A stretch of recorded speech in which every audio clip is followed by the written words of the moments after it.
Assalamualaikum warahmatullahi wabarakatuh.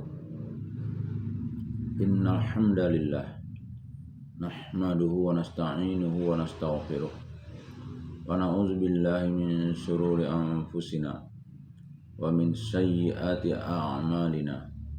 May yahdihillahu fala mudilla lahu wa may yudlil falan tajida lahu waliyyan mursyida. Asyhadu an la ilaha illallah wa asyhadu anna Muhammadan abduhu wa rasuluhu la nabiyya ba'd.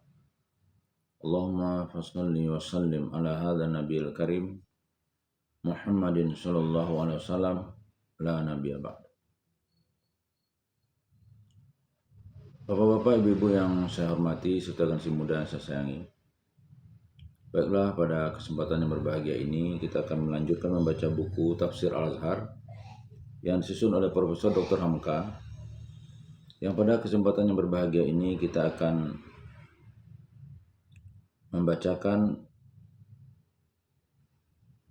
ayat 231 sampai dengan 232 pada surah Al-Baqarah, masih pada juz 2. A'udzu billahi minasy syaithanir rajim.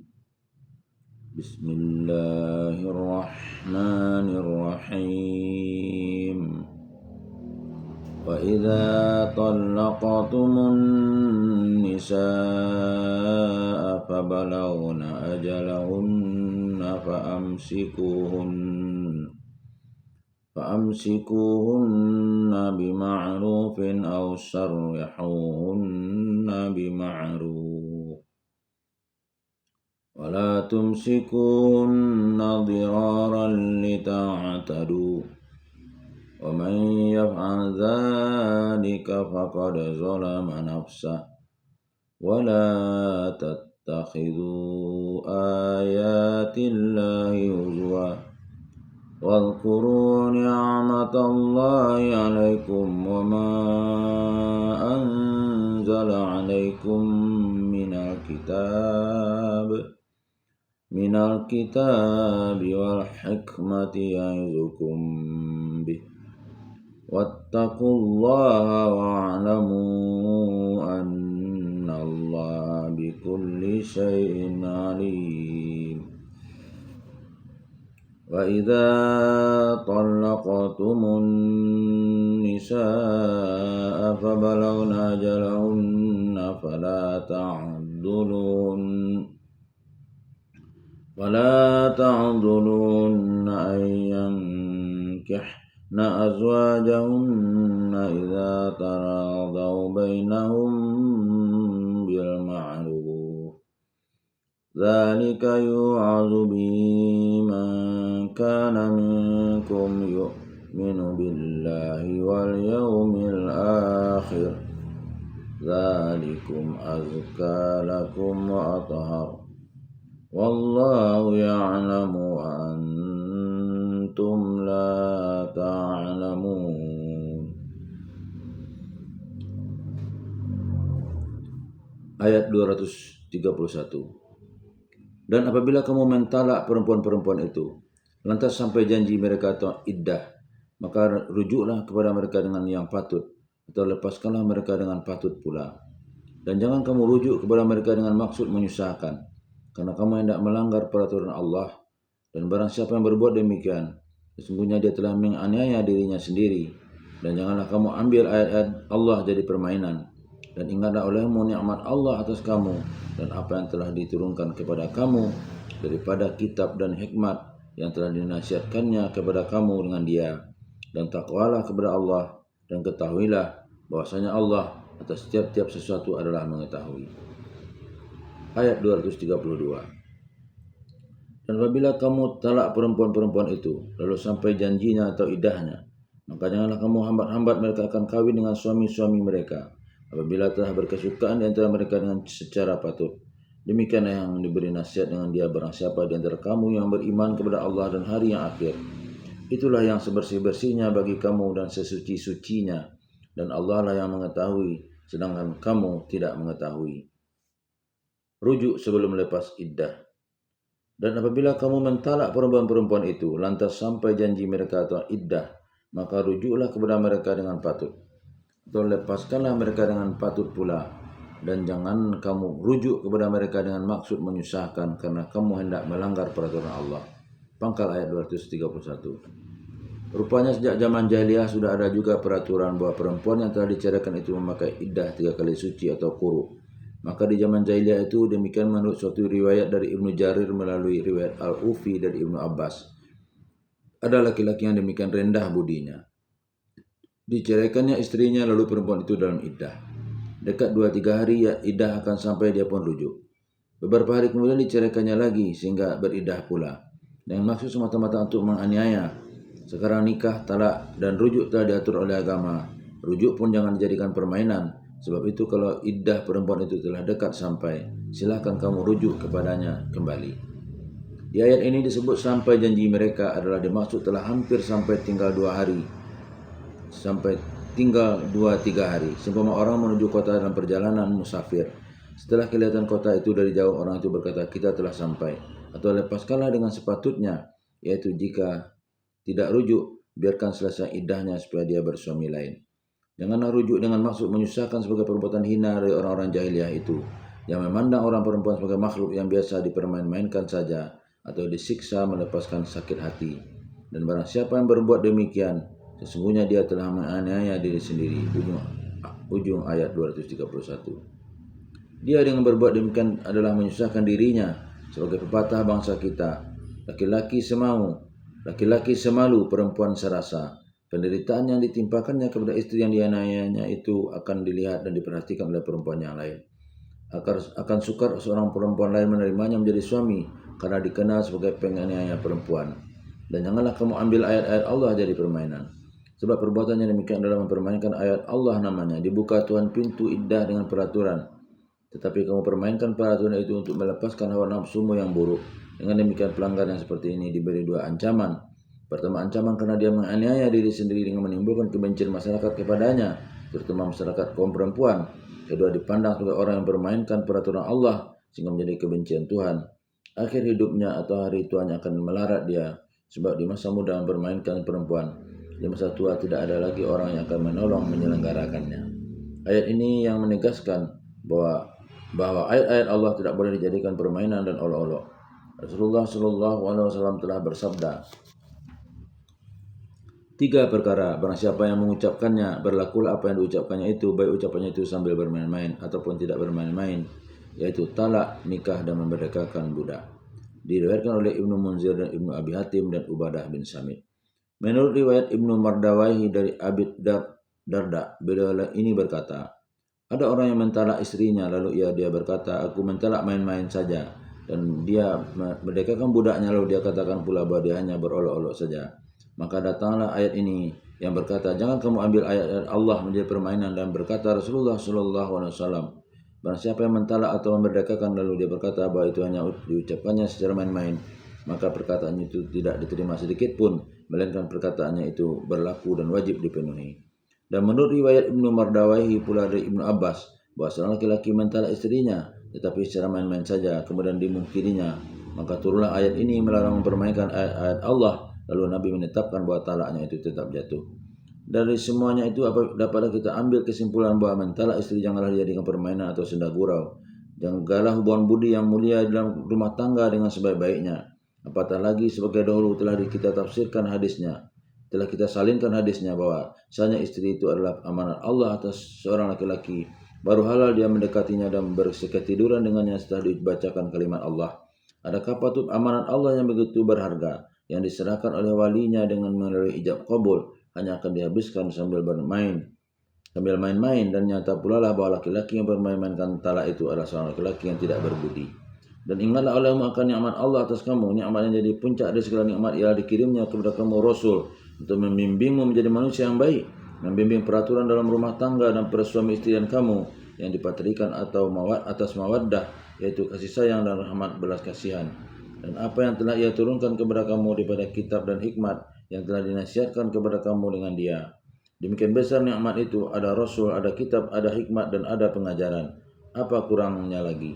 Apa guna kamu menjadi orang Islam kalau nafsu serakah kamu sebagai seorang laki-laki kamu gunakan menindas hak perempuan yang lemah? padahal dia adalah teman hidupmu, belahan dari jiwamu. Padahal Nabi diutus, Al-Quran diturunkan, dan hikmah dibukakan oleh Nabi, dan pelajaran disampaikan ialah untuk membentuk budimu, mengeluarkan kamu daripada sifat-sifat dan perangai buruk dan adat-adat yang keji di zaman jahiliyah. Maka kalau perangaimu terhadap perempuan tidak juga berubah, padahal tidak ada yang kurang peraturan dalam Al-Quran, apa artinya kamu menjadi orang Islam? Dan takwalah kepada Allah, dan ketahuilah bahwasanya Allah atas tiap-tiap sesuatu adalah mengetahui. Ujung ayat 231. Bukan saja perintah berpuasa untuk memupuk rasa takwa dalam hatimu, mengatur pernikahan dan perceraian dan rujuk pun untuk takwa. Payahlah membangunkan takwa pada orang yang memandang enteng kepada perempuan. Sampai kepada zaman kita sekarang ini pun demikian halnya ya. Apatah lagi setelah jauh dari zaman Nabi. Setelah peraturan-peraturan yang indah dari Al-Quran itu dengan maksud yang baik telah ditambahi oleh ulama-ulama dengan ijtihad mereka, tetapi diterima dengan salah oleh umat karena jauhnya mereka dari takwa. Sampai pernah kejadian ada seorang perempuan yang sengaja murtad, pergi ke masjid sehabis Jumat ketika orang akan pulang dari Jumat, memaklumkan kepada orang banyak bahwa dia mulai hari itu keluar dari Islam, tidak percaya lagi kepada Allah dan Rasul, bohong dari hari akhirat itu, dengan maksud supaya masyarakat memandangnya telah kafir, sehingga dengan demikian tanggal dengan sendirinya nikahnya dengan suaminya yang menganiaya. Malahan kekacauan pikiran tidak lagi berpedoman kepada Al-Quran itu yang menyebabkan kaum laki-laki berlaku zalim kepada perempuan, menyebabkan propagandis agama lain jika datang ke negeri yang masih belum memeluk salah satu agama. Seumpama di Tanah Karo, Sumatera Timur, dan di Mentawai, Sumatera Barat, merayu kaum perempuan masuk agama mereka dan jangan masuk Islam, sebab dalam agama mereka hak perempuan terjamin, sedang dalam Islam tidak. Di dalam majalah Agama Islam nomor 24 1963, penulis tafsir ini membantah tuduhan kepada Islam yang dikemukakan oleh seorang zending Kristen Belanda, yaitu Dr. J. Verkuil, mengatakan dalam fikih Islam tidak ada jaminan kepada hak perempuan. Orang dapat menjatuhkan talak sesuka hati. Jadi di sini kita salingkan jawab kita berkenaan dengan ucapan Dr. J. Verkuil tersebut. Profesor Dr. J. Verkuil seorang sarjana beragama Kristen, dan di samping itu beliau pun seorang zending Kristen yang bekerja giat menebarkan agamanya di Indonesia dalam rangka yang telah diatur bertahun-tahun untuk mengkristenkan Indonesia ini. Oleh sebab itu, niscaya kehadirannya sebagai sarjana dipergunakannya juga buat propaganda dalam kedudukannya sebagai zending. Kadang-kadang ditonjolkannya suatu propaganda agama, terutama mencari kelemahan Islam, tetapi tidak ilmiah sifatnya. Oleh karena beliau seorang profesor dan doktor, orang yang dangkal ilmunya dapat menyangka saja bahwa yang ditulisnya itu adalah ilmiah. Membawa keseluruhan 6 pasal tentang hubungan talak dengan hukum fikih yang beliau kemukakan itu, orang yang tidak mengetahui hakikat hukum dalam Islam dapat menyangka bahwa fikih Islam adalah sumber hukum Islam. Padahal fikih bukan sumber hukum dalam Islam, melainkan hasil penganalisaan hukum daripada fuqaha, ahli fikih. Fikih artinya paham, atau lebih tegas lagi hasil pemikiran. Dan hasil pemikiran itu ijtihad namanya, yang mungkin benar dan mungkin salah. Adapun sumber hukum resmi yang diakui oleh sekalian mazhab dalam Islam ialah Al-Quran dan As-Sunnah atau hadis, dan dimasukkan oleh setengahnya lagi ijma' dan qiyas. Ahli-ahli fikih sendiri selalu mengatakan bahwa ijtihad itu tidaklah yakin kebenarannya, melainkan zon, artinya boleh ditinjau kembali. Kalau sesuai dengan sumber aslinya Al-Quran dan hadis, boleh dipakai terus, dan kalau tidak, haruslah segera ditinggalkan atau dibuang. Demikian pesan dari pelopor-pelopor mujtahid yang terdahulu sebagai Imam Malik, Imam Hanafi, Imam Syafi'i, dan Imam Hambali. Konklusi yang dirumuskan Dr. J. Verkuil nomor 3. Jelaslah kiranya bahwa di dalam hukum Islam yang resmi, wanita itu tidak mempunyai hak sedikit pun, adalah suatu konklusi yang salah dan premis 1 dan 2 yang salah. Kita sebagai orang Islam mengetahui bahwa kitab fikih itu terlalu amat banyak beratus-ratus. Sebagai hasil pendapat para ulama fikih yang baik telah mencapai derajat mujtahid atau masih muqallid. Baik ulama tabi'in atau tabi'in atau ulama mutaqaddimin atau ulama mutaakhirin. Dan terang sekali bahwa tidak semua kitab fikih itu berpendapat sebagai dirumuskan oleh Profesor Dr. J. Verkuil. Di samping kita mengakui memang ada juga yang berpendapat demikian. Kita katakan memang ada fikih yang menyatakan pendapat bahwa hak wanita tidak ada sama sekali, tetapi itu bukanlah hukum resmi sebab tidak sesuai dengan Al-Quran dan hadis dan tidak pula ijma'. Bilakah timbulnya pendapat-pendapat ahli fikih yang demikian? Ialah setelah mutu ijtihad jatuh. Pada zaman ini namanya zaman kemunduran. Oleh sebab itu maka ahli-ahli fikih Islam yang menyatakan pendapat itu nyata sekali terpengaruh oleh ruang dan waktu. Sebagai juga di negeri-negeri Kristen zaman kegelapan. Maka kalau orang-orang ingin berlaku jujur dan benar-benar menghendaki pengupasan ilmiah, dia harus mengetahui atau mengemukakan bahwa dalam sumber hukum Islam yang benar-benar resmi Al-Quran dan hadis, ijma' dan qiyas, hak-hak wanita itu terjamin penuh. Sumber hukum Islam resmi 3. Menurut sebagian besar ahli fikih ialah ijma', artinya yang populer ialah bersamaan dengan pendapat ulama dalam satu masalah dalam satu zaman. Ini pun boleh dijadikan sumber hukum resmi. Adakah Dr. J. Verkuil dapat mengemukakan bahwa ada ijma' ulama fikih Islam atau salah satu pendapatnya dalam masalah ini, yaitu bahwa perempuan tidak ada hak sama sekali? Dalam peraturan ijma' itu pun dikatakan meskipun hanya satu orang yang membantah, dengan sendirinya ijma' itu gugur dan dia tidak boleh lagi dijadikan hujah atau hukum resmi.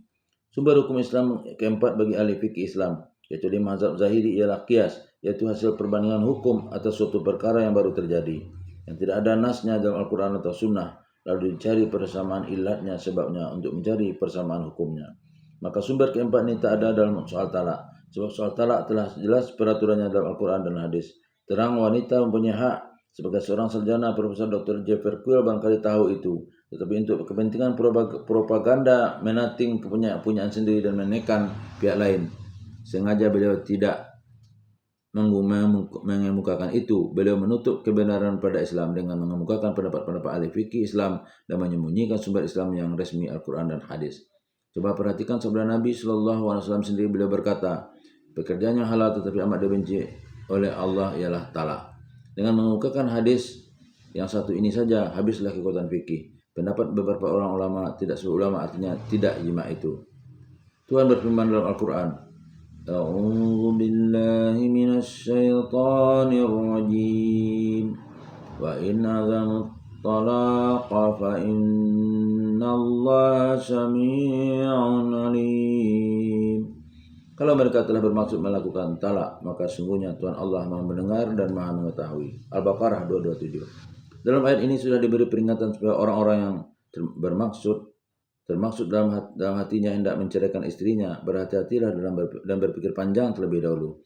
Sebab Tuhan mendengar dan mengetahui. Orang luar yang tidak mengetahui atau tidak mau tahu pandangan hidup orang muslim tidaklah akan paham betapa besar pengaruh ayat ini bagi jiwa muslim.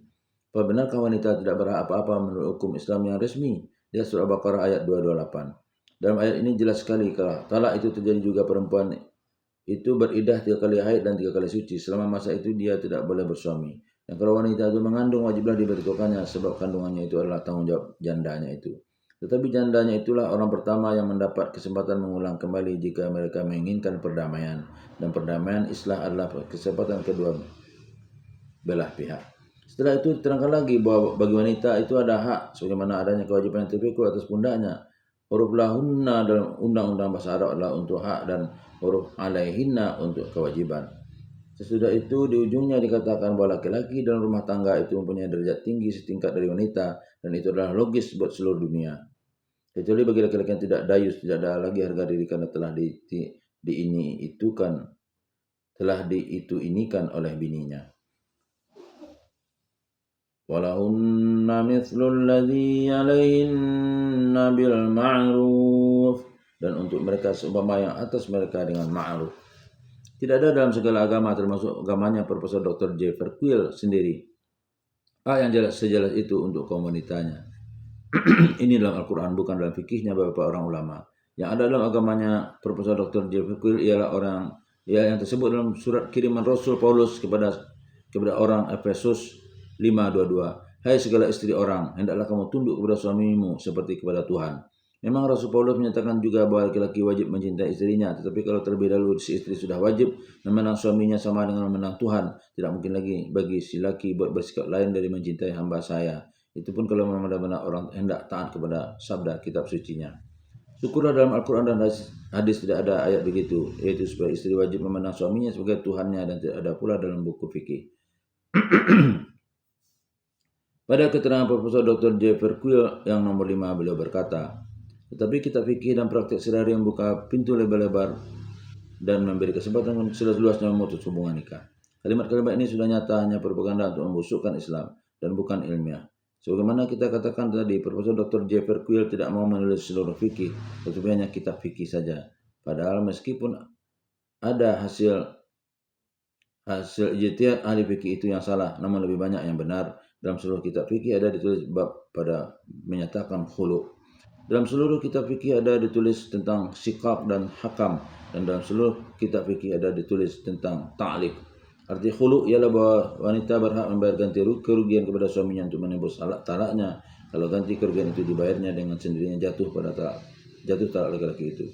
Sikap dan hakam itu jika terjadi persengketaan di antara suami istri sehingga ditakuti akan pecah rumah tangga, maka masyarakat Islam berkewajiban mengutus arbitrasi atau pendamai dari kedua belah pihak. Kalau kedua pendamai itu ada persetujuan paham, baik dengan mendamaikan kedua suami istri itu kembali atau memperceraikannya, berlakulah menurut keputusan itu. A'udzu billahi minasy syaithanir rajim. Wa in khiftum shiqaqa bainihima fab'atsu hakaman min ahlihi wa hakaman min ahliha in yurida islahan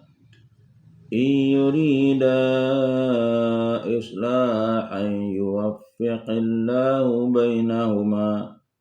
Kalau kamu takuti akan terjadi pecah belah di antara keduanya suami istri, hendaklah kamu utus seorang hakam dari ahlinya suami dan seorang hakam dari ahlinya istri. Jika keduanya hakam itu menghendaki perdamaian dan dipersesuaikan Tuhan Allah di dalam antara keduanya. An-Nisa 35. Tidaklah jelas dalam ayat ini. Tidaklah jelas dalam ayat dan dibicarakan juga dalam kitab-kitab fikih bahwa keduanya sama berhak. Tidakkah jelas dalam ayat ini dan dibicarakan juga dalam kitab-kitab fikih bahwa keduanya sama berhak? Dan dalam saat demikian bukanlah semata-mata kehendak laki-laki saja lagi untuk menjatuhkan talak, tetapi sudah dicampur orang lain. Berkata seorang ahli fikih yang besar, Said Siddiq Khan Bahadur dalam kitabnya Raudatun Nadiyah juz 2 halaman 19. Dan wajiblah bagi si laki-laki memenuhi syarat-syarat yang dikemukakan oleh si perempuan. Raudatun Nadiyah adalah kitab fikih. Adakah Profesor Dr. J. Verkuil membacanya? Fikih beliau itu adalah bersumber dari hadis Nabi yang dirawikan oleh Bukhari dan Muslim daripada Uqbah bin Amir, demikian bunyinya. Sesungguhnya syarat-syarat yang amat wajib dipenuhi ialah syarat yang dikemukakan untuk menghalalkan kehormatan wanita. Benarkah kita fikih membuka pintu lebar memberi kesempatan seluas-luasnya untuk memutuskan buah nikah? Sekarang kita salingkan bunyi dari sebuah kitab fikih bernama Al-Hujjatul Balighah, buah tangan ahli fikih yang besar Waliullah Ad-Dihlawi. Sesungguhnya memperbanyak talak dan mengobrol surat-surat talak dengan tidak memperdulikan ajaran agama ada membawa kerusakan yang banyak sekali. Ialah kerana banyak orang diseret-seret oleh syahwat seksual dan tidak ada maksud untuk mendirikan rumah tangga dan telah menolong dan teman menemani, tidak pula bermaksud hendak memelihara kehormatan farad. Pandangan mata mereka adalah berpuas-puas dengan wanita, mengecap keenakan perempuan. Itulah yang membangkitkan hasratnya untuk sebentar talak sebentar nikah. Orang begini tidak ada bedanya dengan tukang zina saja. Ditilik dari segi nafsunya meskipun mereka meresmikannya dengan nikah supaya sesuai dengan siasat sosial. Dan berkata Rasulullah SAW, dilaknat Allah laki-laki tukang cicip dan perempuan tukang cicip. Sekian kita salimkan. Dan Syekh Waliullah Ad-Dihlawi yang mengarang kitab Al-Hujjatul Balighah ini yang dilahirkan pada tahun 1702 awal abad ke-18 adalah salah seorang dari ulama Islam yang dilahirkan di Delhi di zaman kejayaan kerajaan Mongol Islam. Ahli hadis yang besar dan namanya termasuk di seluruh dunia Islam sampai kepada zaman kita sekarang ini. Dan kitab-kitab karangannya dibaca di mana-mana, maka dapatlah dianggap bahwa karangan beliau itu adalah salah satu faham fikih resmi dalam dunia Islam. Dengan segala keterangan ini jelaslah bagi orang yang mau penjelasan bahwa dari sumber asli hukum Islam, Al-Quran dan hadis, ijma' dan qiyas, pintu talak itu tidaklah dibuka lebar. Dan wanita mempunyai hak penuh dan laki-laki wajib memenuhi syarat-syarat yang dimintanya, asal syarat itu tidak bertentangan dengan prinsip agama. Perempuan boleh membayar khulu dan orang lain masyarakat setempat boleh menamaikan persisian mereka. Dan sangat terang sabda Nabi, pekerjaan halal yang sangat dibenci Allah ialah talak. Peraturan-peraturan begini diakui oleh hati kecil Profesor Dr. J. Verkuil sehingga disebutnya dalam rumusnya nomor 4. Dalam hukum Islam dan hukum adat bercorak Islam masih banyak peraturan lainnya yang dapat dipakai untuk perceraian, tetapi tidak perlu rasanya kami uraikan di sini. Kita hanya mendapatkan bahwa menurut kitab fikih perjanjian nikah itu sangat lemah. Dia mengakui dan dia mengetahui peraturan Islam yang asli memang ada dan pada setengah negeri telah dijadikan hukum adat. Tetapi untuk kepentingan propaganda beliau merasa tidak perlu membuka kebenaran itu. Beliau hanya menonjolkan praktek sehari-hari dan rumusan nomor 5. Kita kaum muslimin juga mengakui bahwa dalam praktek sehari-hari dalam segala agama ada saja orang yang berjalan di luar hukum atau kena bodoh atau kena sempit paham. Akhirnya beliau berkata rumusan nomor 6. Dunia Islam berusaha menyembunyikan atau menyangkal adanya luka menganga itu talak dan akibat-akibatnya. Apologetik pengetahuan tentang cara-cara membela kepercayaan dari serangan lawannya. Kata-kata ini pun asalnya diciptakan oleh orang Kristen juga. Islam modern adalah suatu gejala yang menunjukkan adanya kecenderungan kepada penyembunyian atau penyanggahan keadaan-keadaan buruk itu. Sekarang di antara Islam modern ialah redaksi agama Islam. Coba periksalah kembali tangkisan ini atau apologetik kita ini? Adakah gejala yang menunjukkan adanya kecenderungan kepada penyembunyian atau penyangkalan keadaan-keadaan buruk itu? Tetapi sesuatu yang terang yang bukan gejala lagi ialah bahwa apologetiknya Profesor Dr. Jeffrey Quill sengaja menyembunyikan kebenaran hukum Islam yang sejati resmi guna kepentingan propaganda dengan mengungkapkan kitab fikih yang tidak disebut nama kitabnya dalam praktek umum. Untuk ini, ketika kita sudi berhadapan wajah demi mencari kebenaran dengan Profesor Dr. Jeffrey Quill dan kami kedua belah pihak adalah berkenalan baik, tetapi berat persangkaan saya bahwa ini tidak ada kejadian yang beliau kemukakan dalam karang beliau etika seksual itu memang bukan pendidikan ilmiah, melainkan suatu propaganda. Sekian saya tulis di Gema Islam, tetapi tidak ada sambutan sama sekali dari Profesor Dr. Jeffrey Quill. Talak dalam hukum Kristen. Sekarang terima pula pendapat kita tentang kemalangan orang Kristen, Markus 10:9. Sebab itu barang yang telah dijodohkan oleh Allah janganlah diceraikan oleh manusia. Markus 10:11. Maka kata Yesus kepada mereka itu, barang siapa yang menceraikan bininya lalu berbinikan orang lain ialah berbuat zina terhadap bininya yang dahulu itu. 12. Dan jikalau seorang perempuan menceraikan lakinya lalu berlakilah orang lain, itu pun berbuat zina. Sesudah nikah tidak boleh bercerai-cerai lagi, tak boleh talak. Buruk dan baik mesti ditanggungkan. Suatu ajaran yang amat ideal tetapi payah menjalankan. Sebab manusia itu memang manusia. Akan kita kemukakan pula lah praktek sehari-hari kehidupan Kristen dalam menjalankan sabda Yesus itu. Ini adalah sabda Yesus, bukan kitab fikih Kristen. Berlainan dengan cara Dr. J. Verquill yang sengaja tidak menyebut peraturan sejati dari Nabi Muhammad lalu mengemukakan kitab fikih yang setengah dan tidak mempedulikan yang setengah lagi. Akan kita kemukakan betapa menderitanya orang-orang Kristen yang memang tidak dapat lagi melanjutkan hidup bersuami istri sehingga dalam rumah tangga menjadi neraka dunia. Meminta ketentuan kepada hakim lalu hakim memutuskan mereka wajib serumah juga selama 7 tahun, tetapi wajib berpisah tempat tidur dan meja makan dan tidak boleh talak walaupun yang perempuan meminta dan yang laki-laki ingin. Sebab sabda Yesus mereka harus serumah terus, dan kalau mereka kawin lagi dengan perempuan lain maka persetujuan mereka di masa-masa yang lalu adalah menjadi zina semuanya walaupun telah beranak. Apakah konsekuensi dari sabda Yesus ini buat dunia Kristen dan dapatkah dipraktekkan? Henry VIII Raja Inggris ingin mentalak istrinya karena gereja Roma tak mau mensahkan, beliau membuat gereja sendiri sengaja untuk mensahkan talak kepadanya. Pendeta Inggris akur. Lalu berpisahlah gereja Inggris dan gereja Romawi buat selama-lamanya hanya karena urusan raja dilarang oleh Paus mentalak istrinya. Akan saya kemukakan lagikah banjir perceraian yang terdapat di Amerika yang termasuk praktik umum sehari-hari karena di Amerika umum penduduknya ialah Protestan. Ajaran tidak boleh bercerai ini adalah luka yang lebih menganga dalam masyarakat dunia Kristen modern yang payah apologetik Kristen menutup-nutupnya. Apologetik kita terhadap agama baik Profesor Dr. Jeffrey Quill dengan teman-teman seagamanya atau saya sendiri Profesor Dr. Haji Abdul Malik Abdul Karim Amrullah dengan teman-teman saya seagama sudah tidak mungkin lagi memakai cara-cara begini dalam mempertahankan kebenaran agama masing-masing. Tanah air kita Indonesia memerlukan sekarang kerjasama yang baik di antara pemeluk agama-agama, bukan mencari kelemahan orang lain dan menonjolkan awak punya dengan mendustakan ilmu pengetahuan. Untuk mencari baris sejati dari agama kita sama-sama tidak senang melihat praktek umum, tetapi adalah sangat tidak wajar kalau praktek umum orang melanggar agama kita dijadikan alasan untuk mencela agama orang lain. Cita-cita Nabi Muhammad SAW dan cita-cita Nabi Isa Al-Masih alaihissalam adalah satu sarinya dan satu tujuannya, itu berdirinya rumah tangga bahagia, suami istri yang hidup damai, anak-anak yang patuh setia, di sana berdengung suara ilahi dan jangan bercerai. Datang Nabi Isa membayangkan ideal yang tinggi dan tampilan Nabi Muhammad menunjukkan kenyataannya harus dihadapi dan kita orang Islam mencintai keduanya dan kita orang Islam pun membenci talak sebab Nabi Muhammad mengatakan pekerjaan halal yang paling dibenci Allah ialah talak. Dan kita orang Islam modern selalu mengingatkan kepada umat kita yang telah salah dalam praktek umum betapa pesan Nabi Muhammad SAW terhadap wanita. Khutbah beliau ketika naik haji yang penghabisan atau haji wada berisi salah satu pesan buat semua laki-laki dalam menghadapi wanita.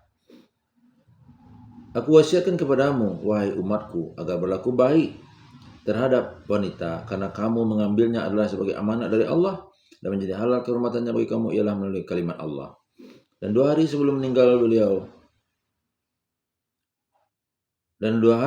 beliau meninggal dunia, beliau naik ke atas mimbar, dipesankannya agar memelihara 2 perkara. Pertama, salat.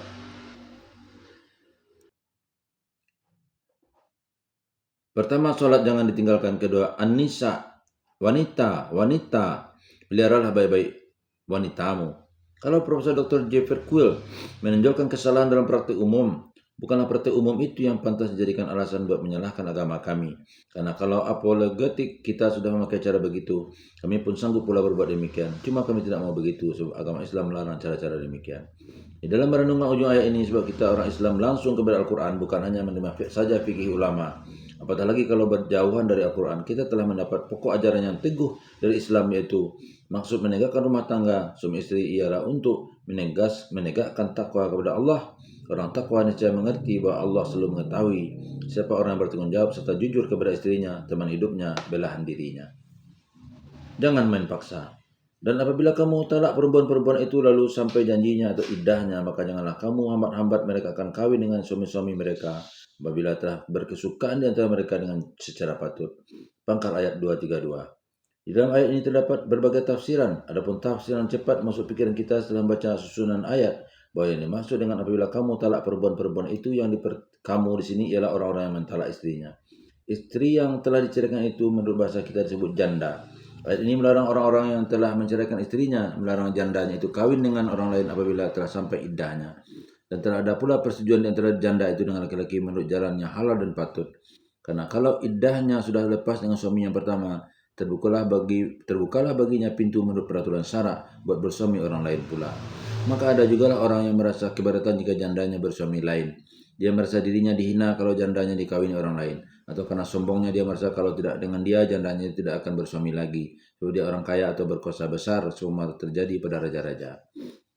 Maka ayat ini melarang keras orang yang beriman mencegah, menghambat-hambat bekas istrinya akan bersuami lain jika iddahnya telah sampai. Misalnya mengancam atau memfitnah, sehingga perempuan itu menjadi takut. Atau laki-laki dan yang akan menikahnya itu jadi mundur dari maksudnya, takut ancaman dari laki-laki yang berkuasa itu. Padahal kalau iddah perempuan itu sampai artinya suami pertama tidak rujuk selama dalam iddah, agama telah memberi izin perempuan itu kawin dengan laki-laki lain. Apatah lagi lanjutan ayat menerangkan pula, apabila telah berkesukaan di antara mereka dengan secara yang patut, perbuatan itu dilarang dengan kalimat la ta'duluhun yang kita artikan jangan kamu hambat-hambat. Diambil dari kata adal, yaitu membuat sehingga perempuan itu tidak berdaya karena kekejaman suaminya itu. Di dalam penafsiran yang lain disebutkan bahwasannya yang dilarang menghambat-hambat dalam ayat ini ialah si wali perempuan itu sendiri. Penafsiran begini berdasar kepada sebuah riwayat daripada Imam Bukhari yang terjadi pada seorang sahabat Rasulullah SAW yang bernama Ma'qal bin Yasar. Dia berkata, saya ada yang punya seorang saudara perempuan. Pada suatu hari datanglah seorang anak pamanku, lalu aku nikahkan saudaraku itu dengan dia. Lalu hiduplah adikku itu dengannya sebaik-baiknya. Kemudian entah apa sebabnya adikku itu diceraikan talak raj'i, talak satu, dan dia tidak rujuk sehingga sampailah iddahnya. Tetapi adikku itu rupanya masih suka kepadanya dan dia pun masih suka kepada adikku. Kemudian datanglah dia meminang adikku kembali. Lalu pinangnya aku jawab, hai goblok, aku muliakan engkau, aku kawinkan engkau dengannya, lalu engkau tidak talak, dan sekarang engkau datang lagi meminangnya. Demi Allah, dia tidak akan aku kembalikan kau lagi kepadamu. Padahal dia itu tidaklah begitu buruk dan adikku itu juga dan adikku itu pun suka dan ingin dikembalikan kepadanya. Maka dikatakanlah oleh Allah keinginan laki-laki itu kepada adikku dan keinginan adikku kepadanya, maka turunlah ayat ini. Tegasnya adalah ayat ini dapat mengenai kesalahanku. Setelah mendengar ayat ini menyesal aku akan sikapku, lalu aku bayar kafarah sumpah dan segeralah aku nikahkan adikku itu dengannya. Di dalam riwayat lain dijelaskan lagi, berkata Ma'qal, setelah ayat ini aku berkata, aku dengar ketentuan Allah dan aku patuhi. Lalu dipanggilnya laki-laki itu dan segera dia kawinkannya dengan adiknya itu. Penafsiran ini dikuatkan oleh tafsiran Ibnu Abbas berkata, ayat ini diturunkan mengenai seseorang yang mentalak istrinya talak satu kali atau talak dua kali, lalu sampailah iddah perempuan itu, tetapi kemudian timbul keinginannya hendak mengawini perempuan itu kembali dan perempuan itu suka pula, tetapi dihalang-halangi oleh walinya. Maka datanglah larang Allah dalam ayat ini kepada wali itu menghalangi perempuan yang di wilayahnya itu buat kawin dengan laki-laki itu kembali.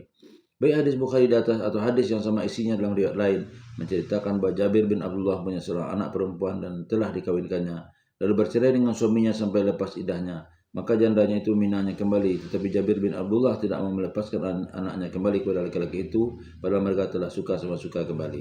Lalu dicelalah perbuatan Jabir itu oleh ayat ini. Kedua ayat di sini ditambah dengan tafsir Ibnu Abbas tadi memperkuat pendirian sebagian besar ulama jumhur bahwa nikah hendaklah memakai wali. Kalau sekiranya boleh nikah dengan tidak memakai wali, pada syarat suka sama suka telah terdapat dan mahar telah tersedia dan perempuan itu janda atau sayyib, pula tentu tidak ada larangan bagi perempuan itu pergi sendiri menikahkan dirinya dengan suami yang disukainya itu, apalagi hanya suami lamanya, jandanya yang akan kembali berumah tangga dengannya.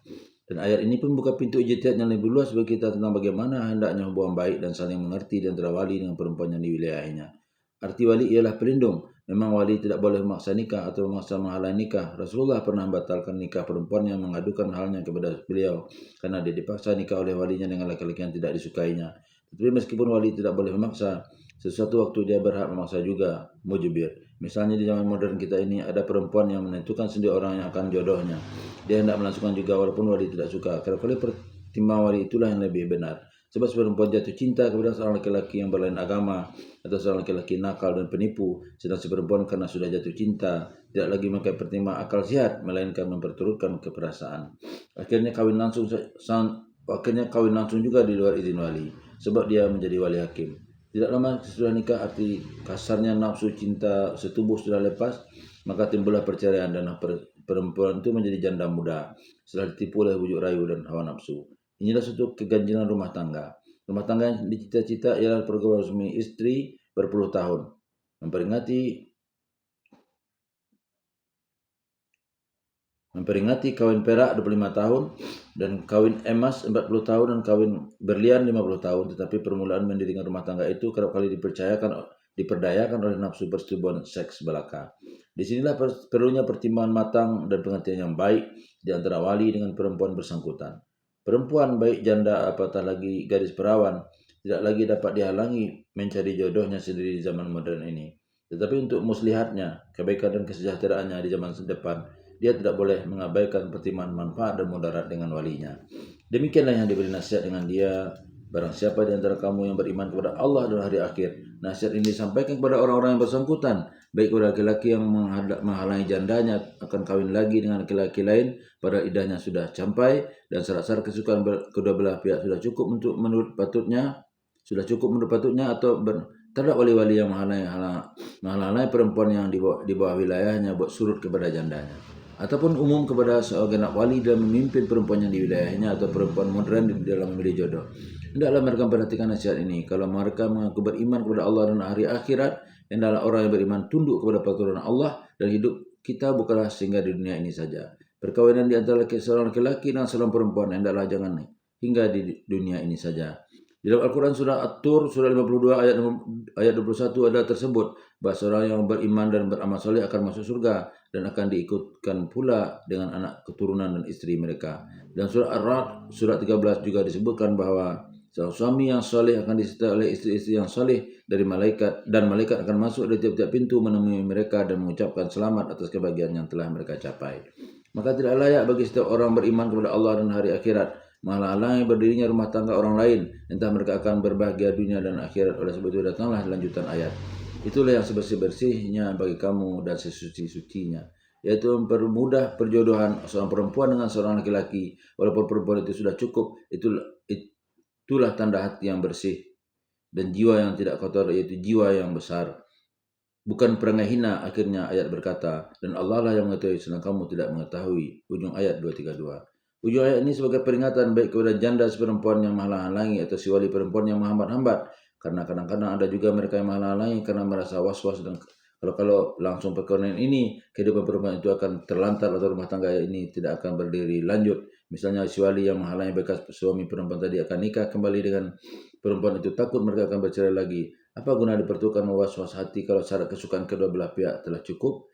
Kalau dia telah melakukan pinangan terlebih dahulu dari pinangan-pinangan lain dan perempuan itu suka pula dan telah bersedia membayar mahar yang layak, langsungkanlah perkawinan dan bertawakallah kepada Allah. Allah lebih tahu nasib mereka di belakang hari. Kadang-kadang lebih banyak kejadian rumah tangga yang didirikan atas kepentingan benda, kekayaan dan kemewahan, itulah yang lekas hancur. Pendeknya ayat ini mengandung beberapa macam hikmat di kehidupan dalam menghadapi perkawinan yang hendaknya direnungkan lebih dalam. Tentang berkesukaan di antara mereka dengan cara yang patut tadi, bil ma'ruf, harus menjadi perhatian kita pula. Seorang laki-laki dengan seorang perempuan janda atau gadis boleh bersukaan, bagaimana akan dapat berninding mata. Tetapi kalau tertempuh jalan yang tidak patut, niscaya wali berhak campur tangan supaya jangan terjadi yang tidak diingini. Misalnya seorang gadis telah berkesukaan dengan seorang pemuda lain agama, katanya cinta sama cinta. Bagaimanapun, namun wali yang beriman tidak akan membiarkan kejadian itu. Atau seorang janda atau gadis jatuh cinta kepada seorang pemuda tidak kufu yang hanya karena kedorongan nafsu belaka, sehingga kalau mereka kawin kelak tidaklah akan dapat dipertanggungjawabkan berdirinya rumah tangga yang kokoh. Atau ternyata bahwa si laki-laki itu seorang penipu yang pandai benar merayu gadis. Si perempuan tidak mengakui, sedang si wali tahu bagaimana wali dapat membiarkan. Dari kecil perempuan itu dibesarkan, diasuh, dibelai sebagai menanai minyak penuh oleh kedua orang tuanya. Tiba-tiba dia telah berkesukaan saja dengan laki-laki yang tidak akan dapat bertanggung jawab. Tentu yang tidak patut itu tidak dapat dibiarkan oleh wali. Ini penting diperhatikan di zaman pergaulan modern ini. Anjuran cinta sama cinta dalam buku-buku roman lebih banyak yang tidak benar daripada yang benar. Perempuan Islam masih belum lepas dari, dan selamanya tidak boleh lepas dari ikatan kekeluargaan. Islam tidak menghalangi berkesukaan, tetapi di samping menurunkan perasaan sendiri, si perempuan wajib meminta pertimbangan orang tua. Dalam Islam, orang tua tidak boleh memaksa anaknya kawin, bahkan satu perkawinan di antara anak perempuan yang dipaksa ayahnya dengan seorang laki-laki yang tidak disukai oleh perempuan itu pernah dipisahkan oleh Rasulullah SAW seperti tersebut dalam sebuah hadis. Tetapi si anak pun tidak pula boleh memaksakan kehendaknya kepada tegaknya pendidikan agama yang murni dalam rumah tangga Islam. Kembali pula kepada laki-laki yang hendaknya berjiwa besar melepaskan bekas istrinya kawin dengan laki-laki lain. Ingatlah kita akan cerita di zaman masyarakat Islam yang murni dahulu itu. Seorang laki-laki bercerai dengan istrinya, padahal selama ini mereka hidup rukun. Maka seorang teman bertanya pada perempuan itu masih dalam iddah. Mengapa engkau ceraikan perempuan secantik dan sebaik itu? Dia menjawab, janganlah saudaraku hendak mengetahui urusan rumah tanggaku. Kawannya itu terdiam. Beberapa bulan kemudian, perempuan itu telah kawin dengan laki lain. Maka temannya tadi mengusiknya lagi. Wahai saudaraku, kita tidak boleh membicarakan istri orang lain. Bila taufiq wal hidayah. Wassalamualaikum warahmatullahi wabarakatuh.